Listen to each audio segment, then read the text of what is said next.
हरे कृष्ण। ब्रजमंडल परिक्रमा का आज 21वां दिन है। शेष शाही से हम शेरगढ़ की यात्रा करेंगे। भक्तों ने मंगल आरती में आने से पहले क्षीर सागर कुंड में स्नान किया। हम नरसिंह देव की आरती गा ही रहे थे कि श्री श्री निताई गौर सुंदर के पीछे पर्दे खुले और हमें शेषशाही विष्णु के भव्य दर्शन प्राप्त हुए। एक स्थानीय पुजारी प्रज्वलित दीपक को बड़ी गोलाकृति में घुमाता हुआ उनकी आरती कर रहा है। दूसरा पुजारी वेदी की दहलीज पर एक बड़ा घंटा बजाता हुआ खड़ा है। हम सब जय नरसिंह देव गाते गाते उठ खड़े हुए। मंदिर प्रांगण में अपना सामान छोड़कर हम शेषशाही से निकल पड़े। हमें जाता देख पीछे से ग्रामीण बच्चों ने जय राधे कह के हमें भावभीनी विदाई दी। परिक्रमा भक्त शेषशाही निवासियों के आतिथ्य से गहरे प्रभावित हुए।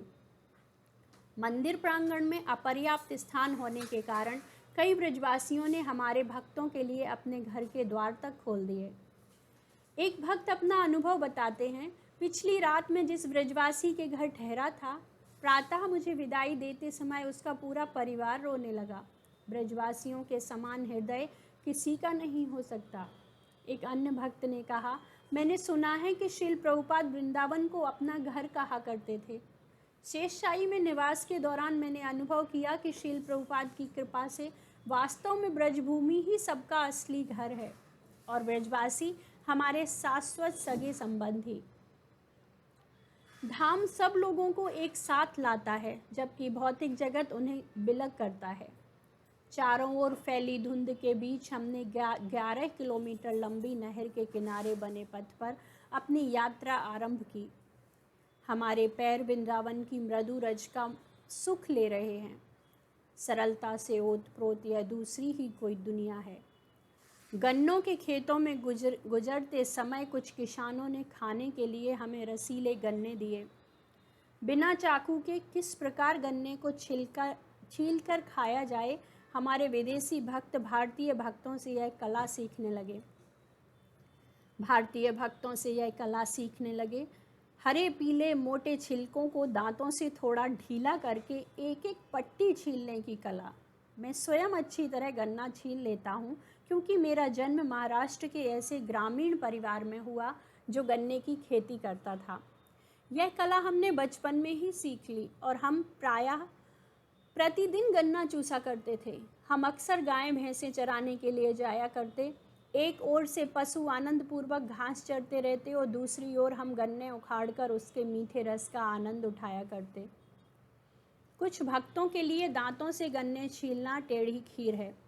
यह हमें इस भौतिक जगत का स्मरण करवाता है, जहाँ व्यक्ति को सुख की कुछ तथाकथित बूंदों के लिए कठोर श्रम करना पड़ता है।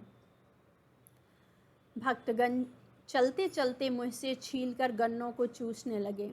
एक भक्त ने 5 फुट गन्नों का गड्ढा उठा लिया और जो मांगता उसे दे देता।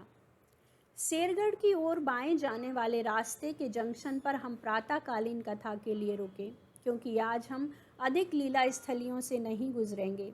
यह देखते हुए हमने श्रील विश्वनाथ चक्रवर्ती ठाकुर की चमत्कार चंद्रिका से कुछ कथा कहने का निश्चय किया। इस पुस्तक में वर्णित 4 लीलाओं में से 2 का वर्णन हमने जावट में किया, शेष 2 का आज करेंगे। एक दिन कृष्ण ने देखा कि यशोदा माता एक संदूक में अच्छे अच्छे वस्त्र एवं बहुमूल्य आभूषण रख रही हैं। यशोदा माता इसे राधा रानी के लिए उपहार स्वरूप भेजना चाहती थी। उस दिन कृष्ण का मन शरारत करने का था, इसलिए उन्होंने अपने मित्रों की सहायता से चुपके से उस संदूक का सामान निकाला, जिसे उन्हें घनिष्ठा के हाथों जावट भिजवा दिया और स्वयं उस संदूक में बैठ गए। कृष्ण के मित्रों ने उसका ढक्कन बंद कर दिया। कुछ ही देर में किसी काम से नंदग्राम आए अभिमन्यु वहां पहुंचे और माता यशोदा ने उनसे वह संदूक जावट ले जाकर एकांत स्थान में राधा रानी को देने के लिए कहा। साथ ही उन्होंने अभिमन्यु के हाथों राधा रानी को एक संदेश भी भिजवाया। हे नेत्रों को आनंद प्रदान करने वाली, हे कीर्तिदा का यश एवं कीर्ति बढ़ाने वाली, हे राधे, मैंने तुम्हें एक अत्यंत देदीप्यमान संदूक भेजा है। इसमें ऐसे आभूषण हैं जो तुम्हारे शरीर के लिए ही उपयुक्त हैं और मुझे विश्वास है कि तुम्हें ये बहुत पसंद आएगा। ये सुंदर आभूषण तुम्हें प्रतिदिन सजाएं, यही मेरी आशा है। तुम सौभाग्यवती तथा आनंदित रहो और सदा सर्वदा के लिए तुम्हारे हृदय में नवीन जीवन का उत्साह भरा रहे। अभिमन्यु उस भारी संदूक को प्रसन्नतापूर्वक सिर पर ढोकर जावट लाया। संदूक के भीतर बैठे कृष्ण का उल्लसित मन ऊंची छलांगे लगा रहा था। यशोदा माता के प्रेम को देखकर जटिला का हृदय भर आया। वह आनंदपूर्वक हंसने लगी और अभिमन्यु को तुरंत वह संदूक श्रीमती राधा रानी के पास ले जाने के लिए कहा। उस संदूक को देखते ही भगवान की नित्य संगिनी का हृदय दिव्य उमंगों से भर उठा और सब गोपियां अटकलें लगाने लगी कि इसके भीतर क्या हो सकता है। अभिमन्यु के जाते ही उन्होंने जैसे ही उसका ढक्कन खोला, नंद नंदन कूदकर बाहर आ गए। सब गोपियां बोल उठी, अरे अरे ये क्या है। गोपियां अपनी हंसी नहीं रोक सकी और बहुत देर तक उन्होंने श्रीमती राधा रानी के निजी कक्ष में श्री कृष्ण के साथ मिलन की लीलाओं का आनंद लिया। शील विश्वनाथ चक्रवर्ती ठाकुर एक अन्य लीला का भी वर्णन करते हैं। उस दिन हुई जिस दिन जटिला ने राधा और कृष्ण को अलग करने के लिए बहुत बड़ा कदम उठाया। राधा रानी के बार बार कृष्ण से मिलने को लेकर जटिला इतनी खिन्न हो गई कि उसने राधा रानी का घर से बाहर निकलना बंद कर दिया। न स्नान के लिए यमुना जाना, न सूर्य पूजा के लिए घर से बाहर जाना और ना ही कृष्ण के लिए रंधन करने नंदग्राम जाना। जटिला ने कुटिला को भी अपनी भाभी की निगरानी करने के लिए कहा। सौभाग्य से राधा कृष्ण ने इस बाधा को पार करने के लिए एक दिव्य युक्ति सोची। विशाखा दौड़कर जटिला के पास गई और कहा कि अभी अभी राधा रानी को सांप ने डसा है और वे अपने प्राण त्यागने के कगार पर हैं। जटिला घबरा गई और सहायता के लिए पूर्णमासी के पास दौड़ी। गर्ग मुनि की पुत्री गार्गी से परामर्श करने के बाद पूर्णमासी इस निष्कर्ष पर पहुंची कि राधिका के प्राणों की रक्षा केवल गार्गी की छोटी बहन विद्यावली कर सकती है, जो एक दक्ष सर्प चिकित्सक है। वास्तव में कृष्ण की विद्यावली बने थे, जिसे गार्गी ने पहले ही एक सुंदर युवती का वेश पहना दिया था। कृष्ण अपनी इस चतुराई द्वारा श्रीमती राधा रानी के उपचार हेतु जावट पहुँचे। उपचार के दौरान कृष्ण ने जटिला और कुटिला को कमरे से बाहर जाने के लिए कहा। कृष्ण ने यह कहकर द्वार भीतर से बंद कर लिया कि वे कुछ शक्तिशाली मंत्रों का उच्चारण करके उस सर्प को बुलाएंगे जिसने राधिका को डसा है। तब कृष्ण विद्यावली और सर्प की आवाज़ निकालकर इस प्रकार बोलने लगे जैसे वे दोनों बातें कर रहे हों। झूठ मूठ के इस वार्तालाप में विद्यावली ने सर्प से अनेक प्रश्न पूछे। सर्प ने बताया कि वह भगवान शिव का सर्प है और जटिला द्वारा शिव जी के अंश स्वरूप दुर्वासा मुनि के प्रति अपराध करने के कारण उसे यहाँ भेजा गया है। इस अपराध के दंड स्वरूप वह श्रीमती राधा रानी और अभिमन्यु को डसेगा। और अपराध क्या है? कृष्ण शिव जी के आराध्य भगवान हैं और जटिला ने कृष्ण पर मिथ्या आरोप लगाए हैं कि राधा रानी को नंदग्राम जाने से रोककर जटिला ने कृष्ण को स्वादिष्ट व्यंजन खाने से वंचित रखा है। सर्प ने कहा कि अभिमन्यु और श्रीमती राधा रानी की मृत्यु से जटिला को अधिक पीड़ा पहुंचेगी, क्योंकि तब वह जीवन भर अपने प्रिय पुत्र की मृत्यु का शोक मनाएगी। अंत में सर्प ने कहा कि अभिमन्यु को वह कल डसेगा। यह सुनकर जटिला सुबकने लगी और द्वार के पीछे से ही कहा, हे विद्यावली, मैं तुम्हारे पैर पकड़ती हूँ, कृपया किसी भी प्रकार सर्पराज को शांत करो। मैं वचन देती हूँ कि आज के बाद श्री राधिका के मार्ग में कोई बाधा नहीं डालूंगी। कृष्ण के लिए रंधन हेतु मैं स्वयं उसे नंदग्राम भेजूंगी और जब वह लौट कर आएगी तो मैं दुर्वासा मुनि को सैकड़ों हजारों प्रणाम करके उनसे प्रार्थना करूंगी कि हे ऋषिवर, कृपया मेरा अपराध क्षमा करें। एक ओर बुढ़ापे के कारण मेरी बुद्धि मंद हो गई है और दूसरी ओर लोग पहले से ही मुझे पागल कहते हैं, इसलिए मेरे अपराध को अधिक गंभीरता से न लें। जहाँ तक मेरी पुत्री कुटिला का प्रश्न है, वह वास्तव में मंद बुद्धि तथा मूर्ख है। वह अकारण ही मेरी सुशीला बहू को तंग करती रहती है। चमत्कार चंद्रिका।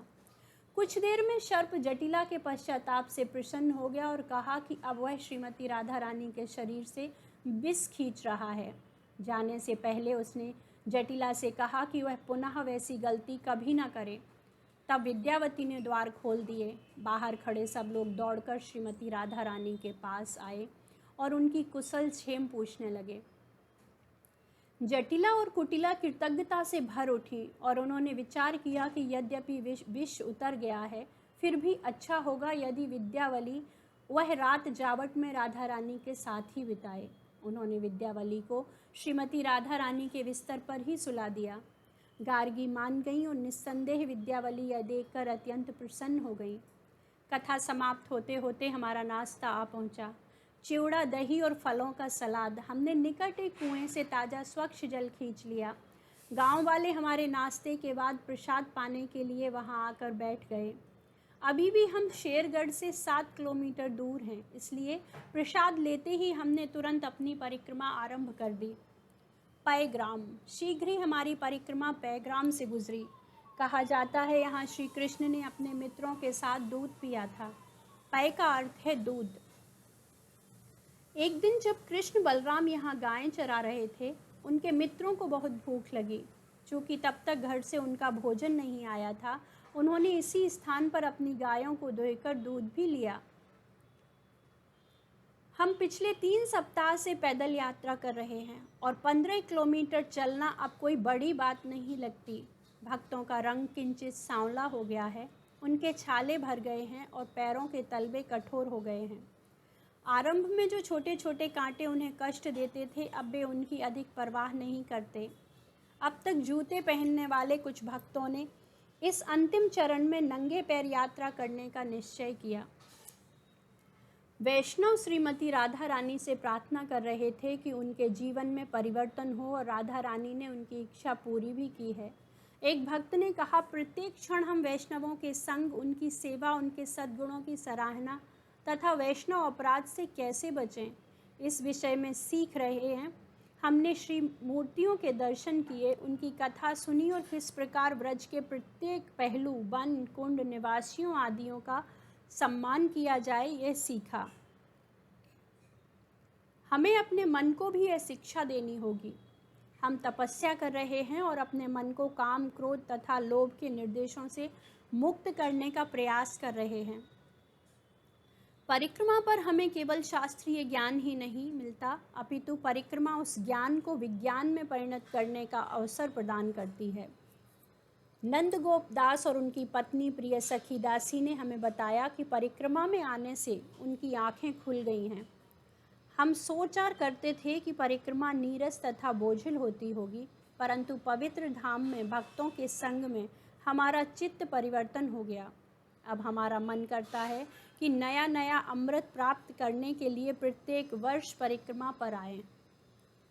एक अन्य भक्त ने कहा, मेरी यही प्रार्थना है कि ये सुंदर यात्राएं और मनमोहक दृश्य सदैव मेरी स्मृति में जीवंत रहें, जिससे अपने मन में मैं सदैव ब्रज लौट सकूं और ब्रज के विरह में ही ब्रज के मिलन का आनंद अनुभव कर सकूं। परिक्रमा पर हम बहुत पुस्तक वितरण करते हैं। भक्तगण मार्ग में मिलने वाले एक भी व्यक्ति को श्रील प्रभुपाद की पुस्तकें देने से नहीं चूकते। हम पसीने से तरबतर चल रहे हैं और हमारे संकल्पी पुस्तक वितरक खेतों में किसानों को श्रील प्रभुपाद की पुस्तकें दिखा रहे हैं। कारों, रिक्शाओं तथा ट्रैक्टरों को रुकवाकर भी पुस्तक वितरण करते हैं। हम जिन गांव कस्बों में रात बिताते हैं, ये भक्त द्वार द्वार जाकर या सड़क पर ही खड़े होकर वितरण करते हैं। दूसरों के साथ श्रील प्रभुपाद की कृपा बांटने के लिए वे केवल 1 रुपये दान मांगते हैं। ब्रतानी दासी एक खड़ी बैलगाड़ी के नीचे सो रहे व्यक्ति को भगवत गीता बेचकर कहती हैं, यह कुछ बात हुई ना, हम आध्यात्मिक जगत में पुस्तक वितरण कर रहे हैं। हमारे परशुराम प्रभु परिक्रमा के साथ चलने वाली बैलगाड़ी यात्रा द्वारा प्रचुर मात्रा में प्रसाद वितरण के साथ साथ निःशुल्क छोटी सचित्र पुस्तिकाओं का वितरण करते हैं। ये पुस्तिकाएं श्रील प्रभुपाद के ग्रंथों एवं शिक्षाओं पर आधारित होती हैं। कई बार तो वे एक परिक्रमा के दौरान 50,000 से 1 लाख पुस्तिकाओं का वितरण कर लेते हैं। शेरगढ़ पक्की सड़क से बाएं मुड़कर हम शेरगढ़ गांव की ओर चल दिए। इस गांव का नाम श्री कृष्ण के एक ग्वाल मित्र शेखर गोप के नाम पर पड़ा। पिछले पूरे पखवाड़े हमें यमुना के सुंदर दर्शन नहीं हुए। यद्यपि अभी भी हम उन्हें नहीं देख पा रहे हैं, तथापि वे अब हमसे अधिक दूर नहीं हैं। हमारे मन उनके दर्शन की उत्कंठा से भरे हैं। शेरगढ़ से 2 किलोमीटर उत्तर में यमुना के तट पर उज्जनी गांव है। जब कृष्ण अपनी बांसुरी बजाते तो उनकी मधुर ध्वनि ब्रज के लोगों एवं पशुओं को स्तब्ध कर देती और फूलों की कलियां खिल जाती। यमुना देवी भी प्रभावित हुए बिना नहीं रह पाती। जब बांसुरी की धुन उनके तटों तक पहुंचती, यमुना भाव विभोर हो उल्टी दिशा ऊंजनी में बहने लगती। इस स्थान को यह नाम प्राप्त हुआ। शेरगढ़ के निकट ही खेलवन है। यह खेल तीर्थ भी कहा जाता है। एक दिन यहाँ कृष्ण बलराम खेल में इतने मग्न हो गए कि भोजन करना ही भूल गए। तब उनकी माताओं ने स्वयं यहाँ आकर उन्हें भोजन करवाया। शेरगढ़ में हम एक विशाल विद्यालय में ठहरे, जिससे सबको रहने के लिए पर्याप्त आरामदायक स्थान मिला। अधिक कर्मठ भक्त अपना सामान रखते ही कपड़े धोने के लिए कुएं पर जा पहुँचे। वृक्षों पर नायलॉन की रस्सियां बंध गईं और उन पर चिमटियां लगे कपड़े हवा में लहराते हुए सूखने लगे। समूह में भक्त अपने गमछे लेकर विद्यालय के पीछे बने कुंड में स्नान हेतु चल दिए। सायंकालीन कार्यक्रम के बाद हमारे परिक्रमा नाटक दल ने कृष्ण और सुदामा ब्राह्मण के मिलन पर एक नाटिका प्रस्तुत की। यद्यपि यह लीला वृंदावन में नहीं हुई थी, फिर भी भक्तों को इसे प्रस्तुत करने की प्रेरणा मिली। कल हम उस स्थान पर जाएंगे जहाँ कृष्ण ने गोपियों के वस्त्र चुराए थे। हरे कृष्ण।